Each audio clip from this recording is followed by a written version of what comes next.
கவலை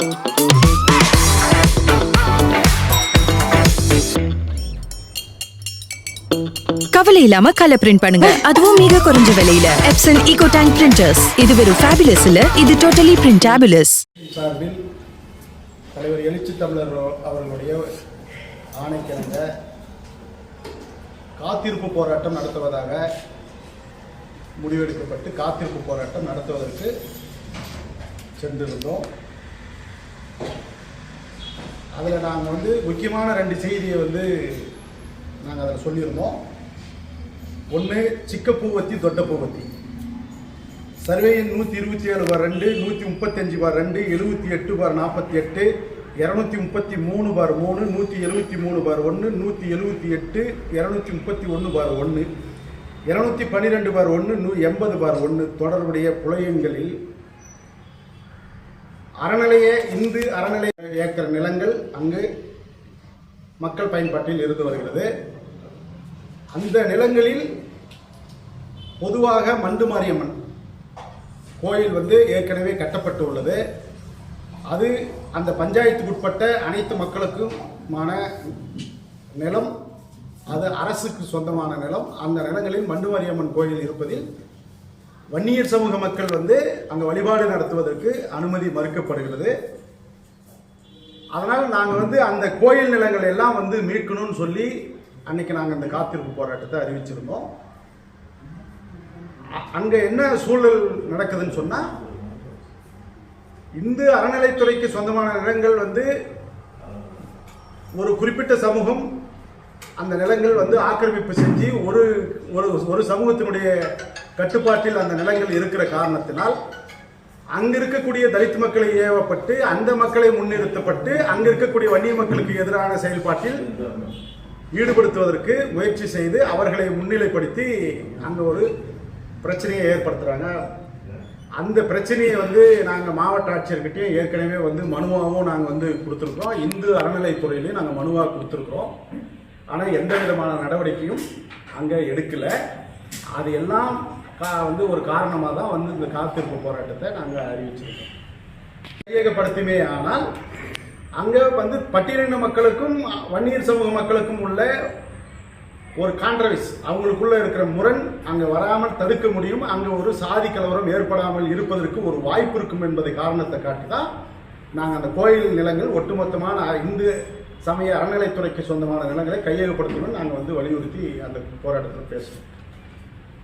அது இல்லாமல் ஒட்டையனூர் 4/2 அரசு காப்பு காடு புல்காவல் பட்டா அப்படின்னு சொன்னால் மேய்ச்சல் தரை புறம்போக்கு மாதிரி அந்த கிராமத்தில் இருக்கக்கூடிய ஆடு மாடு மேய்ப்பதற்காக ஒதுக்கப்பட்ட நிலங்கள் 45 ஏக்கர் நிலங்களை 2011ஆம் ஆண்டு வரைக்கும் 2014ஆம் ஆண்டு வரைக்கும் அந்த நிலம் அரசு புறம்போக்கு நிலங்களாக தான் இருக்கு.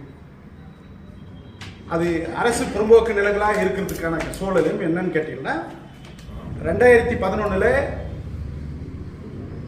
கிருஷ்ணசாமி என்பவர் ஒரு உயர்நீதிமன்றத்தில் லிட்மென் ஒன்று பெட்டிஷன் ஃபைல் பண்ணுறாரு. அதுக்கு லட்சுமி நாராயணன் சொல்லிட்டு Hosur tahsildar counter petition the additional government பில்லிடருக்கு கவுண்டர் அப்பிடவிட் ஃபைல் கொடுக்குறாங்க.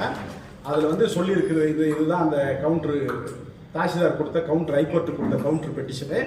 அந்த பெட்டிஷனில் என்ன சொல்கிறாங்கன்னா, 4/2 மெசரிங் 13.17.5 ஹெக்டர்ஸ் லேண்டு கவர்மெண்ட்டு புறம்போக்கு. கவர்மெண்ட் ரெக்கார்ட் படி 40 வருஷமாக அது புறம்போக்கு நிலங்களாக இருக்குன்னு தான் அவங்க பதிவு பண்ணியிருக்காங்க. அந்த கிருஷ்ணசாமி என்பவருக்கு அவருடைய தந்தையார் முனுசாமி செட்டி. முனுசாமி செட்டிக்கு 4/1, 4/3, 4/4B1 acres private land stand ரிக்வெஸ்டோட in the name of the Munusamy Chetty land of others. அவருக்கு உரியப்பட்ட லேண்டு 4/3 இருக்கு. ஆனால் 4/2 காப்பு காடுன்ற நிலத்தை 2014 இவங்க 2011 போட்ட வழக்கின் அடிப்படையில் 2014 வந்திருக்கிற ஜட்ஜ்மெண்ட்ல இவங்க கோர்ட் ஆர்டரே மால் பிராக்டிஸ் பண்ணி இவங்க பட்டா மாற்றத்தை இவங்களுக்கு ஏற்படுத்தி அந்த நிலங்கள் வேறொரு நபருக்கு விற்கப்பட்ட நபர்கிட்ட இருந்து அந்த ஊரில் இருக்கக்கூடிய ஒட்டையனூர் கிராமத்தில் வசிக்கக்கூடிய 2 சமூகம் அங்கே பெரும்பான்மையான சமூகங்கள் வசிக்குது. ஒன்று பட்டியலின சமூகமும் வேறு ஒரு சமூகமும் வந்து அங்கே இருக்காங்க. அந்த 2 சமூகத்துக்கும் கோயில் இருக்கு, 2 சமுதாயத்தினுடைய கோயில் இருக்கு. இது ஊராட்சி மன்ற அலுவலகம் இருக்கு, அங்கே வந்து ஆரம்ப சுகாதார நிலையம் இருக்கு. இந்த ஷெட்யூல் காஸ்ட் மக்கள் வசிக்கக்கூடிய 27 வீடு இருக்கு. இது எல்லாமே வந்து அந்த நிலங்களை வேறொரு நபருக்கு விற்பனை செய்யப்பட்டது. அங்கன்வாடி பள்ளி இருக்கு, விஓ ஆபீஸ் இருக்கு, எல்லாமே ஏற்கனவே 30-40 ஆண்டு காலமா அங்க வந்து குடியிருக்கிறாங்க. ஏற்கனவே அந்த 45 ஏக்கராக்கு உள்ள வந்து சுடுகாடு, ஷெட்யூல்டு காஸ்டுக்கு சுடுகாடு இருந்தது. சுடுகாடை வந்து எவிஷன் பண்ணிட்டாங்க. இந்த இவ்வளவு விஷயங்கள் நடந்து நாங்கள் இதுக்கான போராட்டங்களை முன்னெடுத்தோம். போராட்டங்கள் முன்னெடுக்கும் போது மாவட்ட ஆட்சியரால் அனுப்பப்பட்ட வட்டாட்சியர் வந்து எங்களிடம் பேச்சுவார்த்தை நடத்தப்பட்டு, பேச்சுவார்த்தை வந்து அவங்க நடத்தினதின் வந்து ஒரு நம்பிக்கையின் பேரில் அந்த போராட்டத்தை கைவிட்டோம். ஆனால் எந்தவித நடவடிக்கையும் அவர்கள் எடுக்கவில்லை. இதுதான் நலத்துறை மூலம் நிலங்கள் கையகப்படுத்தப்பட்ட நிலங்கள் 40 ஆண்டு காலமாக வந்து 40 ஆண்டு காலம் 50 ஆண்டு காலமாக நிலங்கள் கையகப்படுத்தப்பட்டதே தவிர அந்த மக்களிடம் முறையாக வந்து வழங்கலை. அந்த மக்களுக்கும் போய் சேரல. ஏன் சேரலைன்னா நீதிமன்றங்களில் வழக்கு தொடுக்கிறது. அப்போ கீழ்கோர்ட்டில் தொடுக்கிறோம், அடுத்தது ஹைகோர்ட் வரைக்கும் போகுது. ஹைகோர்ட்டில் போனால் அது அப்படியே ஒரு ஒட்டுமொத்த ஒரு கேஸையும் வந்து பெஞ்ச் கேஸாக கொண்டு போய் ஒரே இடத்துல சேர்த்திடுறாங்க. அந்த கேஸை வந்து அரசு வந்து துரிதப்படுத்தி அந்த நலத்துறையினுடைய ஆதரவு நலத்துறையினுடைய தனி வட்டாட்சியர் நடத்த வேண்டிய வழக்குகள் எல்லாம் அவங்க யாருமே வந்து நடத்தாதின் விளைவாக 40 ஆண்டு காலமாக வந்து கிடப்பில் போடப்பட்ட வழக்குகளாக இருக்கு. அந்த மக்களுக்கு 2 சென்ட் இடம் கேட்டு போராடக்கூடிய நிலையில் அந்த மக்களுக்கு 2 சென்ட் பட்டா கொடுக்க வேண்டிய அரசு அவங்களுடைய வாழ்வாதாரத்தை வந்து அவங்கள வந்து அவங்களுக்கான இருப்பிடத்தை தக்க வைப்பதற்கு முயற்சி செய்யாமல் வந்து ஏற்கனவே வழங்கப்பட்ட பட்டாக்களையே ஆதிராவர் மக்களுக்கு ஏற்கனவே 20 ஆண்டு காலம் 30 ஆண்டு காலத்துக்கு முன்னாடி ஒரு சில இடங்கள் வழங்கப்பட்ட மக்களுக்கு மீண்டும் அதை வந்து அரசு கெசட்ல அரசு அலுவலக வந்து சிட்டா மாற்றி இதுவே பட்டான்ற பேர்ல வந்து மீண்டும் ஒரு முறை பட்டா வழங்கினதா 85,000 பட்டா வழங்கினதா தவறான தகவலை சொல்லி இந்த மாதிரியான ஒரு விஷயம் நடந்திருக்கு. இதை நாங்கள் வந்து விடுதலை சிறுத்தை கட்சியின் சார்பில் வன்மையாக வந்து நாங்கள் வந்து கண்டனத்தை மாவட்ட நிர்வாகத்தை வன்மையாக கண்டிக்கிறோம். இதில் என்ன இன்னொரு விஷயம், இதுக்கு ஒரு சின்ன உதாரணம் சொல்லணும்னா, ஊத்தங்கரை அருகாமையில் இருக்கக்கூடிய சுன்னாலம்பட்டி கிராமத்தில் ஒரு 30-40 ஆண்டு காலமாக வந்து அந்த நிலங்கள் 7 ஏக்கர் நிலங்கள் கையகப்படுத்தப்பட்டு அந்த நிலங்கள் எல்லாம் வந்து அந்த நில உரிமையாளர் வந்து நீதிமன்றத்தில் ஹைகோர்ட் நீதிமன்றத்தில் வந்து வழக்கு தொடுக்கப்பட்டு இவங்க இப்போ வந்து பணத்தை அரசு ஆதிராவ நலத்துறை வந்து அந்த நிலத்துக்குண்டான கோர்ட்டு வந்து சொல்லப்பட்ட தொகையை வழங்காமல் இருந்த காரணத்தினால் அப்பொழுது இருந்த மாவட்ட ஆட்சியர் சந்தோஷ் பாபு அவர்கள் வந்து இருந்த காலத்தில் மாவட்ட ஆட்சியர் அலுவலகத்தையே ஜப்தி பண்ணாங்க. அப்படி எடுக்கப்பட்ட நிலம் வந்து சுன்னாலம்பட்டி கிராமத்தில் வந்து ஒரு 240 பட்டா வழங்கப்பட்டுள்ளது. 240 பட்டாக்களும் அரசு ஊழியர்களுக்காகவும் அங்க இருக்க ஷெட்யூல்டு காஸ்ட்லேயே இருக்கக்கூடிய நில உரிமையாளராக இருக்கக்கூடியவங்களுக்கும் வந்து மீண்டும் வந்து அங்க பட்டா வழங்கப்பட்டிருக்கு. இதை நாங்கள் வந்து ஆதிராவ நலத்துறையினுடைய டைரக்டர் ஐஏஎஸ் வந்து ஆனந்த் ஐஏஎஸ் அவர்களிடம் நாங்கள் வந்து ஏற்கனவே வந்து தொலைபேசியில் தொடர்பு கொண்டு பேசினோம். இங்கே இருக்கிற மாவட்ட ஆட்சியர்கிட்ட பலமுறை நான் வந்து முறையிட்டேன், வந்து தனி வட்டாட்சியர்கிட்ட பேசினேன், மாவட்ட ஆதிராவ நலத்துறை சார்பாக இருக்கக்கூடிய அதிகாரிகிட்ட பேசினோம். அவங்க வந்து நாங்கள் ஒரு குறிப்பிட்ட நபர்கள் வந்து இன்னாரெல்லாம் வந்து அரசு ஊழியராக இருக்கிறாங்க, அவங்களுக்கெல்லாம் நீங்கள் பட்டா வந்து கொடுத்துருக்கீங்க, அந்த பட்டா கொடுத்ததெல்லாம் தவறுன்றதை வந்து நாங்கள் சுட்டி காட்டி நாங்கள் வந்து பேசினோம். அதில் வந்து சரணியா சென்னப்பன் வந்து தண்டபாணி கொட்டுக்காரம்பட்டி ரயில்வே துறையில் வேலை செய்கிறாரு. விக்டோரியா கணவர் பெயர் ரகு கொட்டுக்காரம்பட்டி கால்நடைத்துறை மருத்துவராக இருக்கிறாங்க. பெரிய தள்ளப்பாடி வெங்கடேசன் மனைவி வந்து வார்டனாக இருக்கிறாங்க. நந்தினி அண்ணாமலை கொட்டுக்காரம்பட்டி வேளாண்மை துறையில் வேலையில் இருக்கிறாங்க. இப்படி இன்னும் பல பேரை வந்து நாங்கள் அடையாளப்படுத்தி கண்டுபிடிக்கப்பட்ட இந்த விஷயங்களை மாவட்ட ஆட்சியர்கிட்ட சொன்னா எங்களுக்கு நீங்க யாருக்கெல்லாம் 240 பேருக்கு பட்டா வழங்கி இருக்கிறீங்கன்ற பட்டியலை கொடுங்கன்னு கேட்டா பட்டியலை கொடுக்க மறுக்கிறாங்க.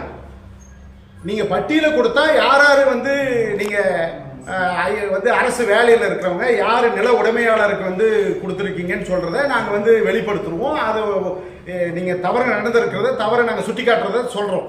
ஆனால் எங்களுக்கு அந்த வந்து நீங்கள் இந்த மாதிரியான வந்து வழங்கக்கூடிய அந்த பட்டியலை கொடுங்கன்னு கேட்டால் பட்டியலை கொடுக்க நிர்வாகம் மறுக்குது. இலவச வீட்டுமனை பட்டா வழங்காமல் இது விற்பனை செய்யப்பட்டுள்ளது. ஒட்டுமொத்தமா இலவச வீட்டுமனை பட்டாவுக்காக எடுக்கப்பட்டது, ஷெட்யூல்டு காஸ்டுக்காக எடுக்கப்பட்டது. அதுல மாற்று சமூகத்து வந்து 20% பட்டா கொடுக்கணும். ஒரே ஊருக்கு ஏற்கனவே வந்து தண்டியானூர்னு ஒரு ஊர் இருக்கு, அந்த ஊர்ல ஏற்கனவே வந்து ஆதிரா நலத்துறை சார்பாக நிலம் எடுக்கப்பட்டு அவங்களுக்கு பட்டா தாண்டியப்பண்ணூர் அந்த மக்களுக்கு திரும்பவும் வந்து இந்த இடத்துல சுண்ணாலம்பட்டியில வந்து பட்டா கொடுக்குறாங்க. இப்போ வந்து கொட்டுகாரம்பட்டின்றது ஒன்று, அண்ணா நகரில் வந்து ஏற்கனவே இப்போ வந்து மழை வெள்ளத்தால் பாதிக்கப்பட்ட மக்கள் அவங்களுக்கு வேற இடத்துல பட்டா கொடுக்குறாங்க. திரும்ப அதே பட்டா வாங்கினவனுக்கு இந்த இடத்துலையும் வந்து பட்டா கொடுக்குறாங்க.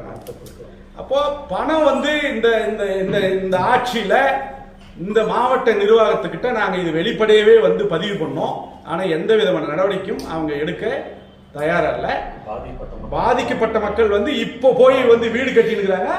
100க்கும் மேற்பட்ட பாதிக்கப்பட்ட மக்கள் ஊத்தங்கரையில் இருக்கக்கூடிய அம்பேத்கர் காலனியை சார்ந்த மக்கள் போய் இன்னைக்கு வந்து இப்போ இந்த நிமிடம் நாம் பேட்டி கொடுக்குற இந்த நிலையில அங்க வந்து கட்டியிருக்கிற எல்லாத்தையும் வந்து இடிச்சு வந்து இது பண்ணிட்டு இருக்காங்க. அங்க ஊத்தங்கரை அம்பேத்கர் காலனியில் இருக்கக்கூடிய மக்களுக்கே கிட்டத்தட்ட 200க்கும் மேற்பட்ட நபர்களுக்கு பட்டா தேவைப்படுது.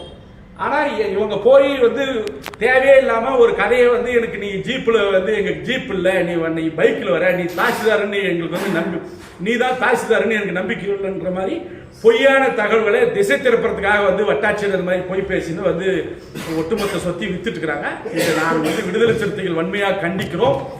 நீங்க உடனடியா வந்து இந்த விஷயத்தை வந்து மாவட்ட ஆட்சியர் வந்து நடவடிக்கை எடுக்கலன்னு சொன்னா வரும் வெள்ளிக்கிழமை வந்து மாவட்ட ஆட்சியர் அலுவலகத்தையோ இல்லை வந்து தனி வட்டாட்சியரையோ வந்து முற்றுகையிடும் போராட்டத்தை வந்து விடுதலை சிறுத்தையின் சார்பில் ஊத்தங்கரை மக்களோடு சேர்ந்து இந்த போராட்டத்தை அவங்க வந்து என்னை வலியுறுத்தின் காரணமா நான் அந்த வந்து போராட்டத்தை முன்னெடுக்கிறோம். இன்னொரு கிருஷ்ணராஜன் சொல்லிட்டு இங்க ஒரு இன்ஸ்பெக்டர் இருந்தார். அவர் இன்னைக்கு வந்து ஏடிஎஸ்பி இருக்கார். அவர் ஏடிஎஸ்பி இன்னைக்கு வந்து திருப்பத்தூரினுடைய சைபர் கிரைம் ஏடிஎஸ்பி. அங்க பணிபுரியாமல் விதிமுறைக்கு மீறி அவர் இன்னைக்கு சேலத்தில் இருக்கக்கூடிய டிஎஸ்பி கேடரில் இருக்கக்கூடிய இடத்துல வந்து விஜிலன்ஸில் வந்து அவர் இன்னைக்கு ஒர்க் பண்றார். அவர் இங்க இன்ஸ்பெக்டரா ஒர்க் பண்ண அந்த வேலை செய்த காலங்களில் நேம் வந்து கலைவாணி, அன்னபூரணி, முருகன், மணிமேகலை, மலர், கார்த்திக், நாகராஜ், முருகேசன், கவிதா, நரசிம்மன் உள்ளிட்ட 30க்கும் மேற்பட்ட 3 மாவட்டங்களில் அவர் டிஎஸ்பியாகவும் இருந்திருக்கிறாரு, இன்ஸ்பெக்டராகவும் இருந்திருக்கிறாரு. இப்போ வந்து ஏடிஎஸ்பி ஆகிட்டாரு. ஏடிஎஸ்பி ஆகி டிஎஸ்பி கேடரில் இருக்கக்கூடிய இடங்கள்ல விதிக்கு அப்பால் அவர் வந்து பணிபுரிஞ்சு இருக்கிறார். இவங்க இந்த பேர் நேம் ஆஃப் தி பேர் யாரெல்லாம் இவங்க நம்ம சொல்றோமோ அவங்க எல்லாருமே வந்து ஷெட்யூல்டு காஸ்ட். இங்க சாதி மேலோங்கி இந்த ஷெட்யூல்டு காஸ்டவே வந்து விஓங்களா இருக்கிறவங்க, டெப்டி தாசில்தாரா இருக்கிறவங்க, தாசில்தாரா இருக்கிறவங்க, இன்னும் பிடபிள்யூடி ஆபீசர்ஸ், இது போன்ற ஆட்களே பணமே வாங்காத நபர்களை பணமே வாங்கினதா சொல்லி டேபிள்ல பணத்தை வச்சு வேணும்னு திட்டமிட்டு வழக்கு பதிவு செய்யப்பட்டிருக்கு. இவர் சாதி மனப்பான்மையோடு செயல்படுறாரு. இவருடைய சொத்து பட்டியல் இது அவருடைய வீடு. இந்த மாளிகையான வீடு ஒரு சாதாரண நிலையில் இருந்த இவருக்கு இப்ப இவ்வளவு பெரிய வீடு எப்படி வந்தது? அப்ப இவரு லஞ்சம் வாங்கலையா? அப்போ இந்தியாவில் வந்து ஷெட்யூல்டு காஸ்ட் மட்டும்தான் வந்து எல்லா இடங்களிலும் லஞ்சம் வாங்குதா? அப்போ மாற்று சமூகம் யாரும் லஞ்சமே வாங்கலன்னு வந்து இந்த டிஎஸ்பி இந்த இன்னைக்கு இருக்கக்கூடிய கிருஷ்ணராஜன் வந்து சொல்ல முடியுமா? அப்ப திட்டமிட்டு ஒரு ஷெட்யூல்டு காஸ்ட் இருக்கக்கூடிய பகுதியில் மக்களை வந்து அரசு அதிகாரிகளா அவங்க வந்து வளர்ந்து வரக்கூடிய சூழல் இருக்கக்கூடிய அதிகாரிகள் மீது திட்டமிட்டு வந்து இந்த மாதிரியான வழக்குகள் பதிவு செய்யறதை விடுதலை சிறுத்தைகள் வன்மையா கண்டிக்கிறோம். அவருடைய சொத்து பட்டியலையும் இப்ப நாம் சொல்றோம். அவர் என்னென்ன சொத்து வாங்கியிருக்காரு, யார் யாருக்கிட்ட சொத்து வாங்கியிருக்காரு, யார் பேர்ல பதிவு பண்ணியிருக்காருன்றதெல்லாம் அவருடைய எஸ்ஆர்ல கொண்டு போய் அனுமதி பெற்றுதான் அவர் சொத்து வாங்கியிருக்கணும். அந்த சொத்து தருமபுரி ரிஜிஸ்டர் 4457 4457/2011 கிருஷ்ணராஜன் பேர்ல ஒரு சொத்து. தருமபுரி ரிஜிஸ்டார் மேற்கு ரிஜிஸ்டார் 44/05/2011 கிருஷ்ணராஜன் பேர்ல துறை அனுமதி இல்லாம கிரயம் பெற்ற உள்ள சொத்து. 4558/2011 கிருஷ்ணராஜன் பேர்ல சொத்து. இது போன்ற இன்னும் அவங்க வைப்பு சாந்தி பேர்ல சொத்து, அவங்க மைத்தினர் சக்திவேல் பேர்ல சொத்து. இப்படி வந்து பல்வேறு இடங்கள்ல வந்து அவர் வந்து அரசுக்கு விரோதமா வந்து பணங்களை சம்பாதித்து அப்பாவி மக்கள் வந்து படிச்சு வேலைக்கு வரவங்களை அவங்க மேல வந்து இந்த மாதிரி பொய்யான வந்து வழக்குகள் வந்து பதிவு செய்து அதுக்கு ஒரு உதாரணமான ஒரு செய்தியை சொல்றோம். நம்ம நாமக்கல்ல செந்தில்குமார்னு சொல்லிட்டு ஒரு தாசில்தார் இருக்காரு. இவருடைய மைத்தினர் முருகன் என்றவர் வந்து மணல் கடத்துறாரு. மணல் கடத்துறத அவர் வந்து பிடிக்கிறாரு. அதை இவர் வந்து ரெக்கமெண்ட் பண்ணி விட சொல்றாரு வண்டியை. அவர் விட முடியாதுன்னு சொல்லிட்டு கேஸ் ஃபைல் பண்றாரு. ஃபைல் பண்ணதுனால அவர் மேல போய் வந்து பணத்தை டேபிள்ல வச்சு அவர் மேல வழக்கு போடுறாரு. இந்த வழக்கு வந்து வழக்கு தவறானதுன்னு சொல்லி நீதிமன்றத்தில் தீர்ப்பு வந்திருக்கு. தீர்ப்பும் வாங்கிட்டார். இப்போ இது போன்ற வந்து வேணும்னே திட்டமிட்டு தலித் மக்கள் மீது ஏவப்படுகிற கிருஷ்ணராஜன் மீது நடவடிக்கை எடுக்கணும், காவல்துறை நடவடிக்கை எடுக்கணும். இவர் மீது விசாரணை கமிஷன் அமைச்சு இவர் மேல நடவடிக்கை எடுக்கிறதுக்கு முயற்சி பண்ணணும். அது மட்டும் இல்லாம ஒரு சின்ன ஒரு விஷயத்த சொல்றோம். நம்ம வந்து இந்த இன்னொரு கோர்ட் இது கோர்ட் உயர்நீதிமன்றத்தில் வந்து போட்ட வழக்கு. இந்த வழக்கில் வந்து 16வது பக்கம் வந்து சொல்றாங்க.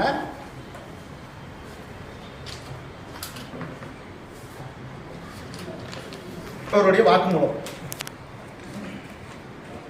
அரிமா அசோசியேஷன் அண்ட் 1 இயர் அசோசியேஷன் இந்த ரெண்டு அசோசியேஷனும் சேர்ந்து இவருக்காக வந்து பாராட்டு வேலை நடத்துறாங்க.